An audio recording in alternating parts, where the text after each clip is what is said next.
ভোরের দিকে আমরা অবশেষে মা বৈষ্ণোদেবীর ভবনের কাছে পৌঁছে যাই। মনে তখন এক অদ্ভুত আনন্দ আর শরীরে ক্লান্তি। আর একটু তারপরই দর্শন। কিন্তু বাস্তব পরিস্থিতি ছিল সম্পূর্ণ ভিন্ন। লকার রুমের সামনে অসংখ্য ভক্ত আশ্রয় নিয়েছিলেন। কেউ বৃষ্টির জন্য, কেউ দর্শন শেষে বিশ্রাম নিচ্ছিলেন। সেখানে দাঁড়িয়ে মালপত্র রাখা প্রায় অসম্ভব হয়ে পড়েছিল। এরপর জানতে পারি ভোর 4টে থেকে 6টা পর্যন্ত ভবন বন্ধ থাকে, ফলে লম্বা লাইন পড়ে গিয়েছিল। এই সময়টাতেই সব থেকে কঠিন মুহূর্ত আসে।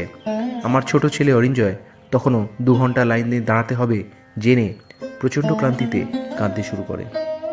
আমরা সবাই তখন ভিজে গেছি, ঠান্ডায় কাঁপছি, আর বিশ্রাম নেওয়ার মতো লকার শেডের নিচেও তিল ধারণের জায়গা নেই। আমি তনুশ্রীকে বললাম, আমি ব্যাগ আর মোবাইল ধরে দাঁড়াচ্ছি, তুমি ছেলেকে নিয়ে আগে দর্শন করে এসো, তারপর আমি যাব। কিন্তু ওর উত্তরটা আজও মনে গেঁথে আছে, দর্শন করলে আমরা একসাথেই করব, না হলে নয়।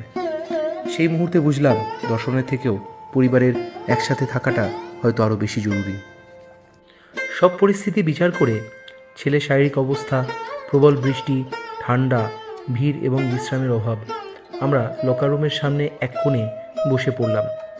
অরিঞ্জয়কে কোলে নিয়ে তনুশ্রী তাকে একটু গরম কাপড়ে জড়িয়ে দিল। আমরা ঠিক করলাম আগে একটু বিশ্রাম নিই, তারপর যা হওয়ার তা হবে।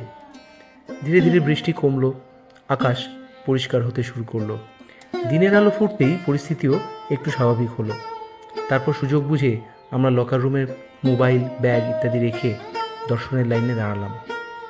লাইন ছিল দীর্ঘ, কিন্তু এবার মনে ছিল এক অদ্ভুত শান্তি। মনে হচ্ছিল মা নিজেই হয়তো সময়টা ঠিক করে দিয়েছেন। অবশেষে এলো সেই মহেন্দ্রক্ষণ। আমরা একসাথে পরিবারের সবাই মিলে একে একে মা বৈষ্ণোদেবীর দর্শন সম্পন্ন করলাম। সেই মুহূর্তের অনুভূতি ভাষায় প্রকাশ করা যায় না। ক্লান্তি, কষ্ট, অপেক্ষা সব যেন মিলিয়ে গেল এক আশীর্বাদে। তবে তখন আর শরীরে ভৈরনাথ পর্যন্ত যাওয়ার শক্তি ছিল না। বিশেষ করে অরিঞ্জয়ের কথা ভেবে আমরা সেখান থেকেই নিচে নামার সিদ্ধান্ত নিই।